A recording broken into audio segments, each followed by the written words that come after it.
Você já sentiu aquela dor sufocante de ver alguém virar as costas e simplesmente ir embora da sua vida? Parece que o chão some, o coração se aperta e a mente insiste em perguntar: o que eu fiz de errado? Mas deixa eu te dizer algo que talvez mude completamente a forma como você enxerga esse momento. Quando alguém te deixa, pode ser justamente a mão de Deus te livrando de algo que você não conseguiria enxergar agora. Às vezes, a libertação vem disfarçada de perda. A gente insiste em segurar pessoas que não têm mais propósito na nossa caminhada. E é nesse ponto que surge a solidão, trazendo silêncio e vazio. Mas esse mesmo silêncio pode ser o grito de Deus chamando sua atenção, mostrando que Ele tem algo muito maior para você. Não é sobre o que você perdeu, mas sobre o que Ele está preparando. Pensa comigo. Quantas vezes você correu atrás de quem não valorizava sua entrega? E quantas vezes ficou cansado tentando consertar algo que já estava quebrado há muito tempo? Pois é. Talvez o que você chama de fim seja, na verdade, o início da sua verdadeira história. Então, antes de correr atrás de alguém que não tem mais espaço no seu futuro, respira fundo e escuta o que Deus quer te ensinar nesse momento. Porque, no fim das contas, Ele nunca tira nada sem a intenção de colocar algo infinitamente melhor no lugar. Se esse assunto já mexeu com você, não perde tempo. Se inscreve no canal agora, ativa o sininho e compartilha esse vídeo com alguém que precisa dessa mensagem hoje. E olha, eu quero te lançar um desafio. Escreve aí nos comentários a palavra Amém. Isso vai ser como um compromisso de fé, declarando que você confia nos planos de Deus para a sua vida. Vamos juntos nessa jornada. Quando um relacionamento acaba, a primeira reação quase sempre é de choque. A gente se pergunta: será que eu poderia ter feito algo diferente? Mas, na verdade, nem sempre a resposta está no que fizemos ou deixamos de fazer. Algumas pessoas simplesmente não nasceram para caminhar ao nosso lado até o fim da jornada. E sabe o que é curioso? Muitas vezes é justamente nesse rompimento que Deus começa a nos mostrar que cada encontro tem um tempo certo e um propósito definido. Já percebeu como insistimos em segurar quem já demonstrou que não quer mais ficar? É como tentar segurar a areia nas mãos. Quanto mais força colocamos, mais rápido ela escorre pelos dedos. Essa dor gera uma sensação de solidão que pode ser avassaladora, mas no fundo é um processo natural. Algumas pessoas vieram para ensinar lições, despertar sentimentos e até revelar fragilidades, mas não para permanecer. O segredo é aprender a discernir quando é hora de soltar. É comum olhar para trás e sentir saudade, mas precisamos entender que apego excessivo pode se transformar em prisão emocional. Quem nunca ficou revendo fotos antigas ou relendo mensagens na esperança de reviver momentos? Só que isso só prolonga o sofrimento. A vida é como um livro. Se ficamos presos em um capítulo, nunca avançamos para a próxima página. E cada página pode conter uma revelação de propósito que ainda nem imaginamos. Quando entendemos que algumas despedidas fazem parte do plano divino, a dor começa a perder intensidade. É como se Deus dissesse: eu sei o que você não vê agora, confia em mim. Essa confiança é difícil, porque queremos controlar tudo, mas existe libertação quando deixamos o autor da vida conduzir a história. Aceitar que certas pessoas foram apenas um trecho do caminho é abrir espaço para que novas bênçãos cheguem. Um exemplo prático é observar quantas vezes, depois de uma separação dolorosa, descobrimos novas amizades, oportunidades e até dons que estavam adormecidos. É como se a ausência daquela pessoa abrisse espaço para descobertas internas. O silêncio da solidão, que no início parece insuportável, se transforma em terreno fértil para florescer uma nova identidade em Deus. E é nesse processo que começamos a ver que o que parecia perda era, na verdade, livramento. Claro, isso não significa que seja fácil. Há dias em que a saudade bate como uma onda forte, mas em vez de resistir a ela, é melhor aprender a surfar. Como? Criando novos hábitos. Começar um diário de gratidão. Buscar leituras que elevam a alma, como Cura pela Palavra de Derek Prince, ou até experimentar novos hobbies.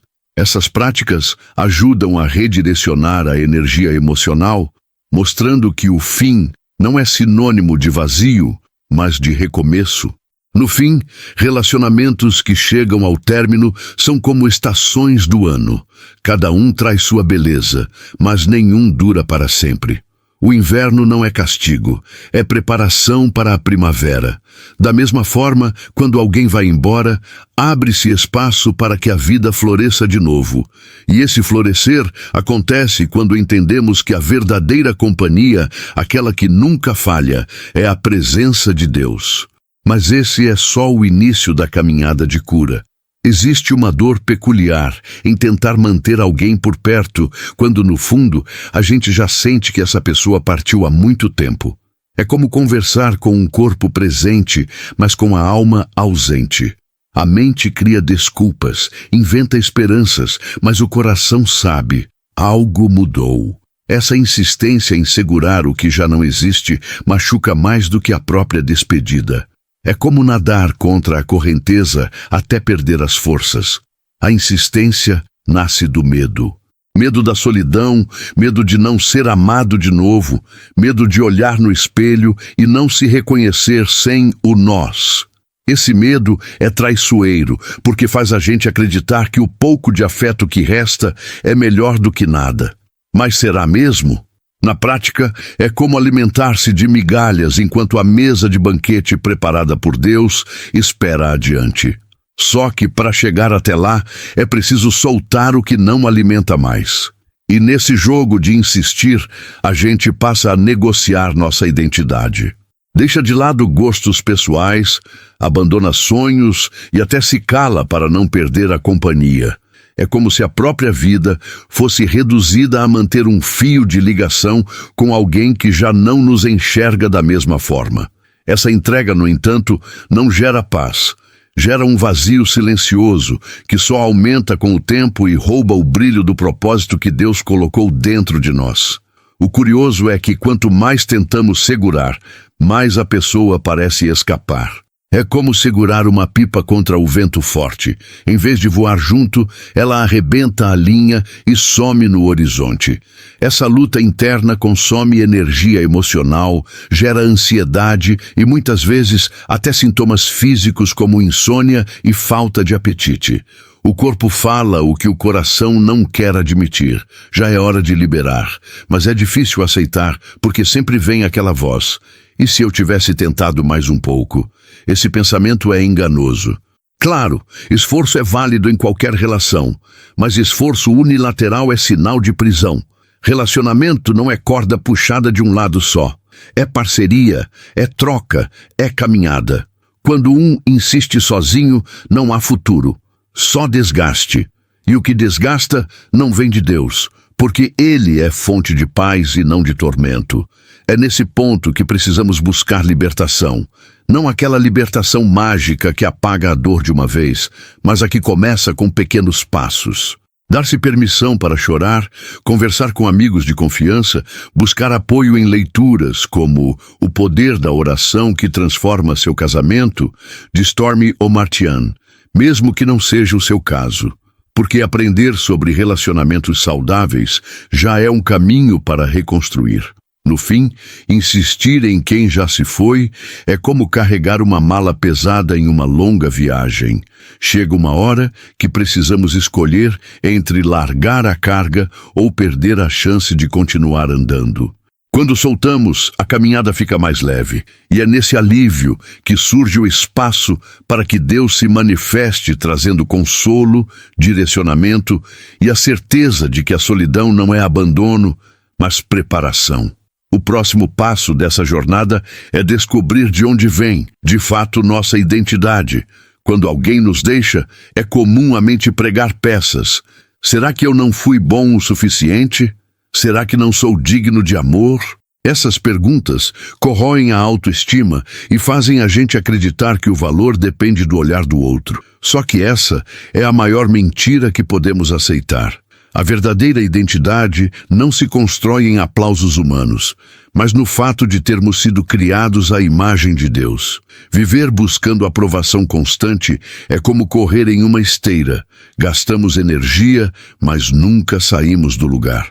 Sempre haverá alguém para criticar, rejeitar ou simplesmente não enxergar nosso valor.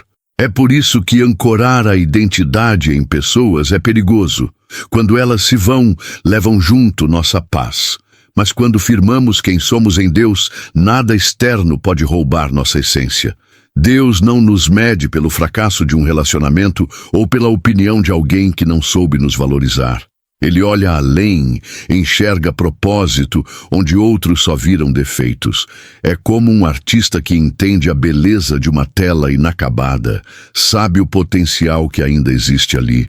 Quando nos vemos pelos olhos dele, a solidão deixa de ser sinal de rejeição e passa a ser espaço de crescimento. Um exemplo prático: pessoas que descobrem talentos justamente após uma decepção. Quantos não começam a escrever, pintar, empreender ou até servir em projetos sociais depois de um término?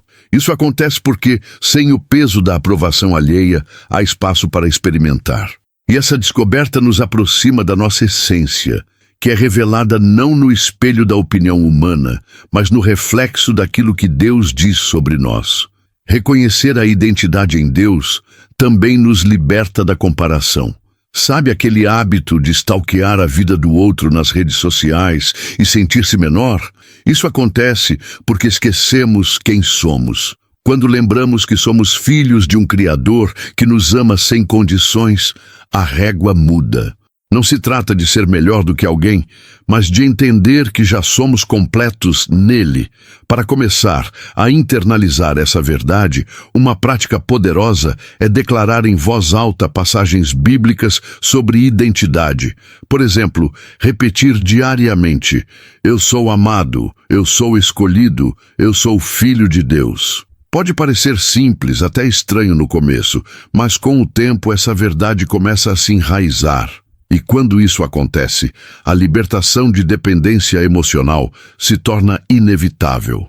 No fim das contas, a identidade em Deus é a chave que quebra correntes invisíveis. Quando sabemos quem somos nele, não precisamos mais correr atrás de quem não nos valoriza. Descobrimos que a solidão pode até doer, mas não define quem somos. E é nesse espaço de autodescoberta que entendemos: o vazio deixado por alguém pode ser, na verdade, o palco para a presença de Deus se manifestar. Existe um silêncio que chega quando alguém parte, e esse silêncio ecoa como um vazio dentro da alma. Tentamos preencher esse espaço de várias formas: novas amizades, distrações, redes sociais, compras impulsivas, mas logo percebemos que nada disso traz paz duradoura. Esse buraco interno não é ausência de pessoas, é sede de presença divina. É como uma chave que só se encaixa em uma fechadura. Apenas Deus pode ocupar esse lugar. A solidão, por mais incômoda que seja, é um convite ao encontro com o Criador. Quando não há mais quem nos distraia, somos confrontados com o próprio coração. É nesse momento que Deus sussurra verdades que não ouviríamos no meio do barulho da rotina. Ele transforma o vazio em altar, onde podemos derramar lágrimas, perguntas e até revoltas, sabendo que Ele suporta tudo e, ao mesmo tempo, acolhe tudo. O problema é que nem sempre reconhecemos essa oportunidade. Muitos tentam calar a dor correndo atrás de substituições rápidas, como quem troca um curativo sem limpar a ferida. Só que esse tipo de atitude gera apenas alívio temporário. O vazio continua ali, latejando, e quanto mais tentamos resolver sozinhos, mais nos frustramos, até entendermos que o verdadeiro preenchimento não vem de mãos humanas, mas do sopro de Deus. Um exemplo prático: pessoas que, em meio a noites de choro, decidiram abrir a Bíblia ou colocar uma canção de adoração. e de repente sentiram paz inexplicável. Essa paz não é fruto de autoajuda, mas da presença do Espírito Santo que se manifesta justamente quando o coração está quebrantado. É como se o vazio fosse o palco perfeito para que ele brilhe. Descobrir essa realidade muda a forma como enfrentamos a dor. O vazio deixa de ser inimigo e se torna mestre. Ele nos ensina a depender menos das pessoas e mais de Deus. Não significa viver isolado ou rejeitar o amor humano, mas entender que ninguém, por mais especial que seja, consegue ocupar o trono do nosso coração. Esse lugar é exclusivo, e quando alguém tenta se sentar nele, a vida inevitavelmente desajusta. Para cultivar essa consciência, é essencial criar momentos intencionais de encontro com Deus. Pode ser acordar 15 minutos mais cedo para orar, escrever orações em um caderno, ouvir um devocional durante o trajeto ao trabalho. Pequenos gestos constantes criam raízes profundas, e quando a presença dele passa a ser prioridade, o vazio vai perdendo força, porque a alma se encontra saciada. No fim, é no espaço da dor que descobrimos a maior verdade. Só Deus preenche por inteiro. Nem relacionamentos, nem conquistas, nem aplausos podem ocupar esse lugar. Quando reconhecemos isso, a solidão deixa de ser peso e se torna ponte. Ponte para um relacionamento íntimo e transformador com o Criador. E nesse ponto, o perdão começa a surgir como caminho de cura. Perdoar não é tarefa simples. Quando alguém nos fere, o coração grita por justiça e a mente repete a cena como um filme sem fim. Mas o perdão não significa dizer que o que aconteceu foi certo, e sim libertar-se da prisão que a mágoa cria dentro de nós. É como soltar um peso que carregamos nas costas, não para aliviar quem nos feriu, mas para finalmente respirar de novo. Segurar rancor é como beber veneno e esperar que o outro sofra as consequências. Enquanto a pessoa segue a vida dela, nós ficamos presos em lembranças que roubam nossa paz. E é nesse ponto que Deus nos chama a enxergar o perdão como um ato de coragem, não de fraqueza. Coragem de soltar as correntes que nos prendem ao passado e permitir que a cura comece. A libertação pelo perdão não acontece de uma hora para outra. Muitas vezes é um processo, começa com uma decisão e continua com pequenos gestos diários. Decidir não alimentar pensamentos de vingança, decidir orar por si mesmo, decidir pedir a Deus forças quando a raiva volta. Aos poucos, a ferida que parecia eterna começa a cicatrizar e o coração recupera o espaço para receber paz e propósito. Um exemplo real disso é quando pessoas que viveram traições profundas conseguem, depois de muito tempo, olhar para o passado sem sentir aquele nó na garganta. Elas não esqueceram o que aconteceu, mas transformaram a dor em aprendizado. E esse aprendizado só foi possível porque houve escolha de perdoar. É como uma ferida que, uma vez fechada, deixa cicatriz. Mas já não dói mais. Perdoar também não significa reconciliação automática. Você pode perdoar e ainda assim manter distância saudável. O perdão é interno, não depende do outro. Isso é importante para não cair na armadilha de pensar que só haverá cura se a pessoa mudar. Não, a cura é sua. E quando entregamos esse processo a Deus, Ele nos dá forças para seguir sem carregar o peso alheio.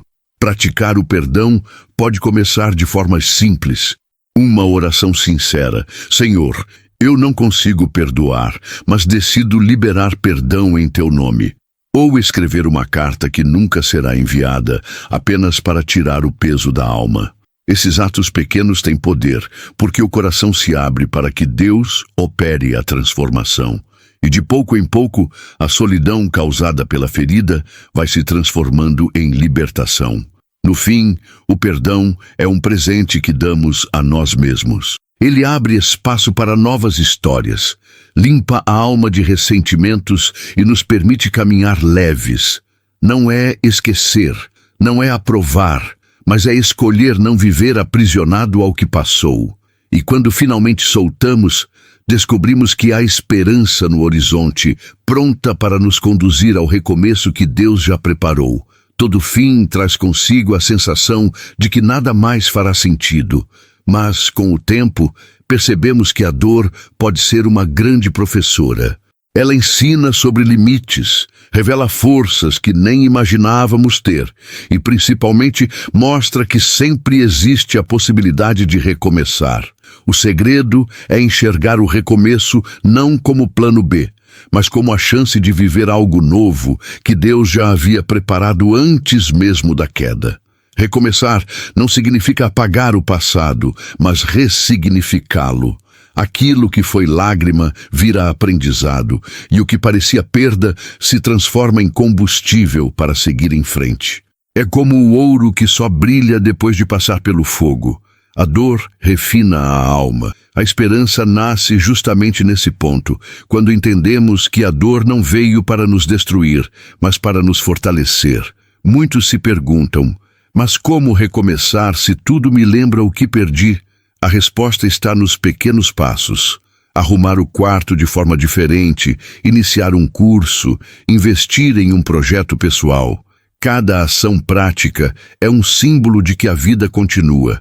E quando essas atitudes são entregues a Deus, Ele as multiplica, transformando gestos simples em grandes avanços. Um exemplo prático é começar uma leitura inspiradora. Livros como Quem Pensa Enriquece, de Napoleon Hill, podem acender uma chama interna, lembrando que a mente é poderosa quando alinhada a um propósito maior.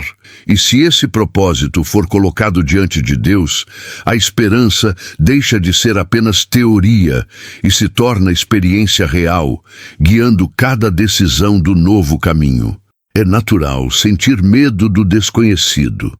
Afinal, o coração ainda carrega marcas do que foi perdido. Mas o medo não precisa ser inimigo. Pode ser um sinal de que estamos prestes a sair da zona de conforto. E é nesse território desconhecido que Deus mais gosta de agir, mostrando que Ele é especialista em transformar ruínas em cenários de vitória. O recomeço também exige paciência. Não se constrói uma nova vida da noite para o dia. É um processo, cheio de altos e baixos, mas cada passo conta. Por isso, é importante celebrar pequenas conquistas. Um dia sem choro, uma semana com mais sorrisos, um mês com novos projetos. Essas vitórias são sementes que germinam e apontam para um futuro mais leve e cheio de esperança. No fim, o recomeço é a prova de que a história não acabou. O autor da vida continua escrevendo páginas e ele nunca desperdiça dor. Cada lágrima rega a terra, onde florescerá uma nova fase. A esperança é a certeza de que mesmo quando tudo parece perdido, Deus já está desenhando o próximo capítulo. E esse capítulo pode ser mais bonito do que qualquer coisa que já vivemos até aqui. Olha para trás por um instante. Percebe como cada dor, cada despedida e cada lágrima trouxeram também lições que hoje você carrega como força? Nada foi em vão. O que parecia o fim se revelou como preparação. E quando aceitamos que a vida é escrita por Deus, entendemos que cada capítulo, até os mais dolorosos, tem propósito. A grande questão agora é: o que você vai fazer com tudo isso? Vai continuar preso ao passado, alimentando lembranças que só pesam, ou vai usar essas experiências como degraus para um futuro mais forte? O perdão, a solidão, a libertação e o recomeço não são conceitos distantes, são escolhas diárias que você pode fazer a partir de hoje. Então reflita, quais áreas da sua vida precisam ser entregues a Deus para que Ele escreva uma nova história? Existe alguém que você precisa perdoar, talvez até você mesmo? Está disposto a transformar a dor em força e seguir com esperança? Essas são perguntas que só você pode responder. Mas uma coisa eu garanto: Deus não desperdiça lágrimas. Cada detalhe da sua caminhada pode ser transformado em testemunho. Tudo o que Ele pede é que você confie, Dê um passo de fé e permita que a presença dele ocupe o espaço que antes era de dor. Se essa mensagem falou com você, inscreva-se no canal agora, ative o sininho e não perca nenhum conteúdo que pode mudar a sua vida. E mais, compartilhe este vídeo com alguém que você sabe que precisa dessa palavra hoje. E quero te desafiar. Escreva nos comentários: Deus, eu te amo, como declaração pública da sua fé. Isso não é apenas uma frase, é um ato de confiança, um compromisso com a nova história que Ele está escrevendo em você.